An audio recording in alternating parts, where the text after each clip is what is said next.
இன்றைய வாக்குத்தத்தம் ஓசியா 14:1. இஸ்ரவேலே, உன் தேவனாய் கர்த்தரிடத்தில் திரும்பு. அருமையானவர்களே, இந்த இஸ்ரவேலேன்னு சொல்லும்போது உங்கள் பேரை போட்டு சொல்லி பாருங்கள்.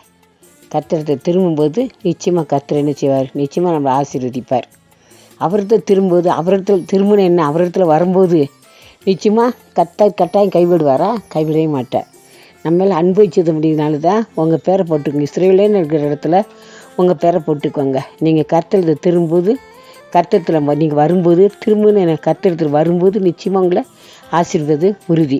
எசேக்கியேல் புஸ்தகம் 18ஆம் அதிகாரம் 32வது வசனம். மனம் திரும்புங்கள், அப்பொழுது பிழைப்பீர்கள். சரி, பிழைக்கவே வழி இல்லை, என்ன செய்கிறது, நான் எப்படி பிழைக்க போகிறேனோ, என்ன செய்ய போகிறனோ அப்படின்னு சொல்லி கலங்குறீங்க இல்லையா?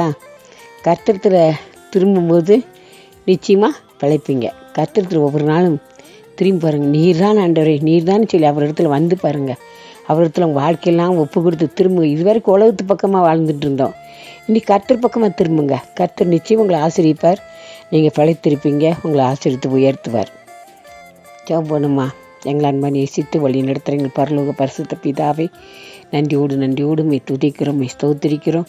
பெரிய காரியத்தை செய்யுங்க சப்பா. இந்த அப்பா முடிச்சு உள்ள வார்த்தை கேட்டுக்கொண்டிருக்காங்க. ஒரு வாழ்க்கையிலும் உள்ளத்திலும் வெளிரங்கமாக இருப்பது செய்யுங்க. ஆசீர்வதித்து உயர்த்துங்க. எப்படி பிழைக்க போகிறோமோ, எப்படி நம்ம இந்த வாழ்க்கையை வாழ போகிறோமோ, என்ன செய்ய போகிறோம்னு சொல்லி கலங்குற மக்களுக்கு நீங்கள் ஆண்டவரே சொன்னீங்களப்பா, கர்த்தரத்தை திரும்ப பிழைப்பேன்னு சொல்லியிருக்கல. அவங்களுக்கு முடத்தில் திரும்ப அவங்கள பிழைக்கிறதுக்கு வேண்டிய எல்லா வழி வாசலும் உருவாக்கி தந்து அவங்க கண்ணீர் துடைச்சி அவங்க கவலை போக்கிருங்க சப்பா. நீங்கள் அப்படி செய்யப்போருக்கா நன்றி. எல்லா துதிகான மகிமுக்கு செலுத்துகிறோம். யாஸ்பா நாமத்தில் தாழ்மையாக கேட்கிறோம் பரமபிதாவே. ஆமென்.